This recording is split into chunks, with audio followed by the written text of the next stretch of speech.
wasn't happy with his team's performance, but was more upset with the headset problems last night and suggested that this isn't anything new for Pittsburgh when they visit New England. Take a listen. That's always the case. Here? Yes. Well, you're saying that every time you play here, you have... I said what I said. Like what exactly happened? You just didn't have any communication? We were listening to the Patriots radio broadcast for the majority of the first half on our headsets. Coach to coach or the coach to quarterback? Coach to coach. You mentioned the frequency of communication problems here. Is that something you've experienced in any other place where you guys have played? Guys, I'm answering questions regarding what happened in that stadium right there. So if anybody's got any more questions about what happened tonight, I'll be happy to address it. But that's a very serious thing that you're indicating that they're all... I'm not indicating nothing. I'm telling you what happened. And he did not stutter. The NFL released the following statement. In the first quarter of tonight's game, the Pittsburgh coaches experienced interference in their headsets caused by a stadium power infrastructure issue, which was exacerbated by the inclement weather. The coaches' communications equipment, including the headsets, is provided by the NFL for both clubs' use on game day. Once the power issue was addressed, the equipment functioned properly with no additional issues. Yahoo Sports, citing an unnamed source, reported that the Steelers will file a complaint with the league about both the equipment failure and officials not turning off headsets on both sidelines. We welcome to the desk now Herm Edwards. Can you hear me now? I can hear you. It's still I got my fuzzy. headset. Yeah, you're kind of fading out, but I got you. Okay. Do you have a problem with all this?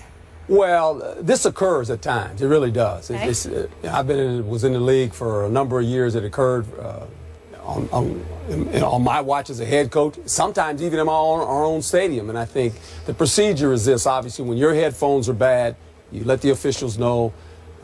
The protocol is to obviously turn the headphones of the opponents as well off, and that should happen. I'm pretty sure they were able to do that. This didn't interfere with what happened in this game last night. When you think about the Pittsburgh Steelers, with the bad interference, they were still able to move the football. They had over 400 yards, really, offensively. Their inability to cover the tight end was the issue. And we said that going into this game, that last year this football team gave up 11 touchdowns to tight ends, and last night it gave up 4. And so that saga continues to show itself. If you look at the Pittsburgh Steelers, and Mike was hot under the collar, because this was a game when he looks at it, you really put yourself in position to lose this game by your own errors, whether it was covering a tight end, dropping some footballs, catching a touchdown, but your foot's out of bounds. These things, when you play a Super Bowl team on the road, get you beat. And so Mike was hot about everything, and I can understand the phones going out, and obviously it's New England. All that has transpired this whole offseason is the first game of the season. Everybody's excited about football, and guess what? The head coach when the game's over said headphones didn't work. Well, everybody's talking about the headphones now. Let's just look at the game for what it was worth. Both coordinators were on the sideline, offensive, defensive coordinators. So you can still communicate to your players. And this game was lost by the Pittsburgh Steelers rather than won by the New England Patriots because of the errors they made. Okay, but as Jets head coach, Yes. did you ever experience Sure. any funny business in Foxborough? I don't know if it's funny business, but headphones being out and in other places as well. And they go out every once in a while. That's part, and you have a plan when they go out. Okay. Look, it's just like players. When a player gets hurt, they don't stop the game and says, oh, by the way, your first string quarterback just went down. We got to cancel the game now. You got to adjust. You got to go play. And Mike and those guys did that last night. But you look at this game, when you really break it down, this was a game. If you're the Pittsburgh Steelers, you got to look at your secondary and the back end miscommunications. The tight end. I mean, we talked about it all week before the game. They were going to shut him down. Stop the That's tight what end. they said. Well, guess what? Tight Had end the caught 4 secret. touchdowns. 87. He's going to run up the seam, guys. There he goes up the seam. It's killing this guy right now because I was on his radio show yesterday and I said, we got to be worried about the tight end, Stephen A. That's his Pittsburgh Steelers. And really, Pittsburgh moved the football offensively. They really did. If you're New England, you got to be concerned with your running game. Yep. Your run defense, because Pittsburgh ran the football and really made some good throws in the their passing backup. game. But, you know, interception here, a drop pass here, a misplay of a ball in the end zone you should catch, and then the tight end running up the seam all night. That's never good. Get you beat. You want to go? Go ahead. I got a lot to say. So Coach, you're saying that you, as the head coach, Yes. would not have filed this complaint that the Steelers reportedly filed? No. You would let it go and go on to the next Let it go, week? move on. That That didn't get us. If I look at that game and I was sitting in that seat, that did not get us beat. I don't blame him for filing this complaint. And I do love me some Mike Tomlin, and I love that soundbite. I loved what he said afterward, because you want to talk about straight from the heart. That's what I appreciate about him. He's going to tell you just about precisely how he felt after that game. And I do agree with you. Strategically, it didn't lose the game for the Pittsburgh Steelers, in part because your quarterback's a veteran quarterback, and I can make the case he could call his plays better than Todd Haley could call them for him. But that's a whole other issue. But you have two veteran quarterbacks who are not going to be at all knocked off balance by not having communication with their coordinator. Coach to coach, that's a whole other issue. But here's my problem. It's just hard for me to believe, after all we have heard and read and seen reported by outside the lines about past Patriots cheating. It has been verified. It has been documented. They got busted for Spygate. With all that as the backdrop to last night, it's just hard for me to believe that that was just some far-fetched coincidence, like a 1,000,000-to-1 accident that all of a sudden the headsets go out. And look, am I saying that Bill Belichick orchestrated that? I have no idea, but I think he loved it, because it makes every team that walks into that place see ghosts. Everybody's looking over their shoulder. We heard the story about Peyton Manning has told Peter King that, man, when big games at Foxborough, I never talk strategy in the locker room, you know, deep strategy. I go out in the hall and talk about it just in case. Well, that's pretty strong stuff. So everybody is looking over their shoulder in Foxborough, every visiting team, and then that happens. And, of course, the NFL presides over it, but how did the Patriots broadcast get in there? It's almost laughable that it did happen on this night, just so right timely. after Deflategate. Yeah. Are you kidding me? Are you saying there were some shenanigans being done here? Are you saying the New England Patriots maybe have done this on purpose, just to send a message to the NFL? I got to tell you. It's almost like they're saying, yeah, watch this. Like, this is Belichick. You want to talk about arrogant now. I'm just going to remind you, just quickly, if we go back to the genesis of Spygate. Remember, Eric Mangini, we all know him. Remember, he left Bill's staff to go coach the team that you coach, the New York Jets, and he just said very simply, Bill, I know you tape the defensive signals, just don't do it to me. You can tape everybody else, just don't do it to me. And Bill did it to Eric, and Eric just said, I just can't take this. I'm going to say something about this, and that sparked what happened. Okay, go ahead. I just want to point out one thing before Stephen A. goes and you continue. So the NFL provides the headsets, but it's the home team who's responsible for the installation and the maintenance of the equipment. That's right. That's Just exactly right. So we're all clear. That's exactly It just seems fishy to me that it could be this 1,000,000-to-1 accident on opening night after Deflategate. I'm sorry, but I don't have any proof of that. I'm just going off history. I agree with Skip. It smells. Yeah. It definitely It's a smells. little funky in there. But I'm going to aim my attention to Coach Herm Edwards. Okay. I'm disappointed in your position. Okay. Let me tell you why I'm disappointed. Go ahead. And I'm a guy that, you know, I'm into sports. It's what I do for a living. But, you know, I love politics in terms of just watching and, you know, purviewing the landscape, watching what's going on. And I have a little pet peeve about just anything. I can't stand when people are so caught up on an agenda that they gloss over the substance of what somebody's saying and whether or not they're right or wrong. We all know Steelers lost last night. We all know that their secondary is pretty highly suspect, particularly when it comes to giving up touchdowns to tight ends, as they did last night and that they did all last season. Yes. We get all of that. When have you ever seen Mike Tomlin duck that reality or that issue? Whatever the issue is with his team, he owns it. I recall a couple of years ago when the Steelers started out 0-4, and guys were walking off the field, and Mike Tomlin was sitting there looking. They were walking off the field because he needed to look in cat's eyes and see who's quitting, who's giving up. Say what you want about Mike Tomlin, but this brother is as real as it gets. He tells you where he stands. He tells you how he feels. He doesn't sugarcoat it. He ain't lying.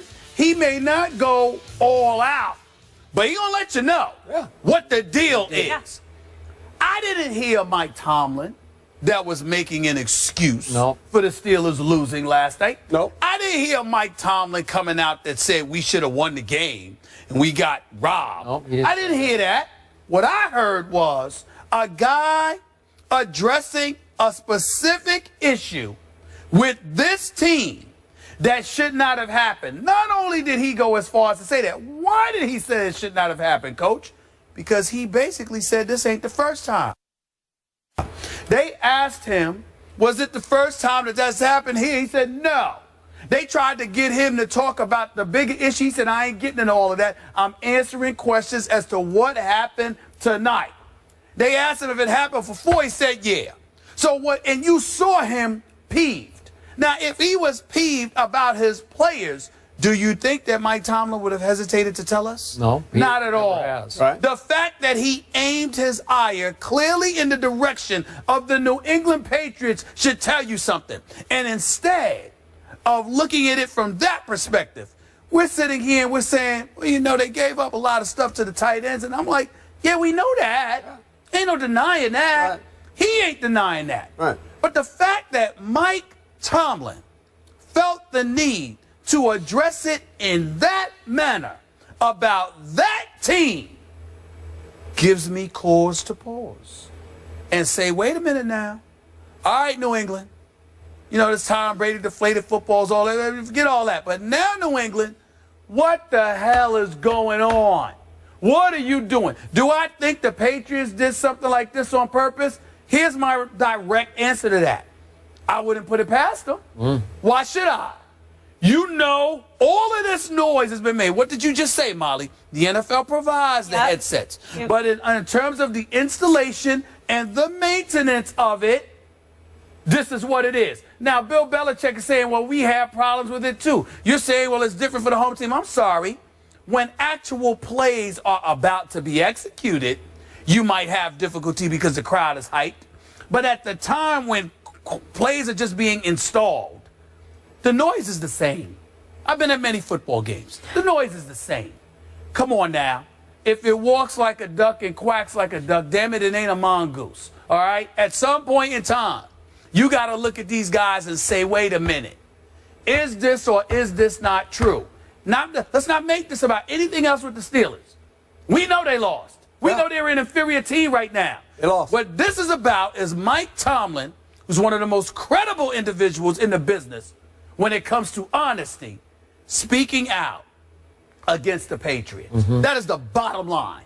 How come we can't deal with that? We can deal with it. You're 0-1. You're 0-4 going up there. Okay. So if it's gone out every time, why didn't you say it when the first time you lost to him?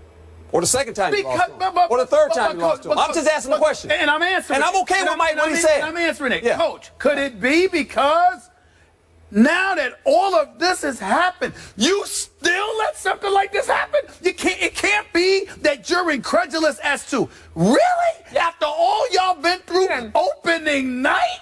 Opening night, you still let this happen? I understand what's happening. That can't be the case. But here, they don't get a redo. Steve, that's not what I'm saying. And you know that's not what I'm saying. Okay, but I'm just saying. On many occasions in your career, you have pointed out and have spoken very eloquently about right and wrong. No doubt. Is this wrong? Well, if it's done intentionally by New England, it's wrong. If you thought it was intentional and you were Mike Tomlin standing up like that and you were willing to address a subject like that, you trying to tell me you wouldn't believe it's wrong? Oh, I would absolutely. All right, well then what does anything else have to do with it? No, if you're thinking that shenanigans went on and it's gone on every time you've gone up there, then you need to say that right from the beginning. Wait a minute. You know what I'm saying? It's a pattern. Once it became a pattern, he finally spoke up. Speaking of people who are credible and honest, Ryan Clark, we often have on this show, has often said on this show, every time we played against Tom Brady, they knew what we were running on defense. Now, that's his view of this, but he's obviously a Mike Tomlin disciple, as Ryan Clark. So that was their feeling. Every time they played, they knew what we were about to do. Right. Okay? So it was already embedded in their psyches when they went up there. And again, I think Bill Belichick loves all this. Yeah, he does. I think he's getting a hoot out of it, actually. Mike Tomlin, like you, Coach, plays by big boy rules. No doubt. He ain't going to whine and cry about something he ultimately knows his team is responsible for. The fact that Mike Tomlin was willing to address that like that, all I'm saying is it should tell us something, because that's not what he does.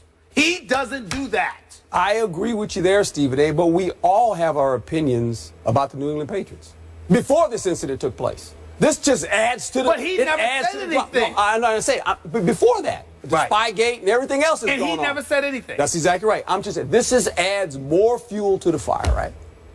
I mean, at the end of the day, adds more fuel to the fire. And then Tom Brady being interviewed by Jim Gray last night, going to sit up there and talk about bringing up all of this stuff about the Patriots is a discredit to the game of football. Well, damn it, stop letting stuff happen.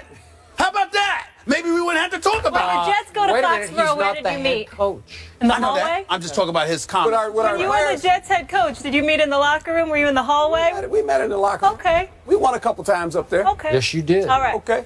Herm, you're staying put? Won a division, matter of fact. Okay, we've got some more football to talk. Herm will stay with us. We have the number 1 and 2 picks in the draft facing off in Tampa Bay. All eyes will be on Marcus Mariota and Jameis Winston. We'll tell you who will get their first win in the NFL.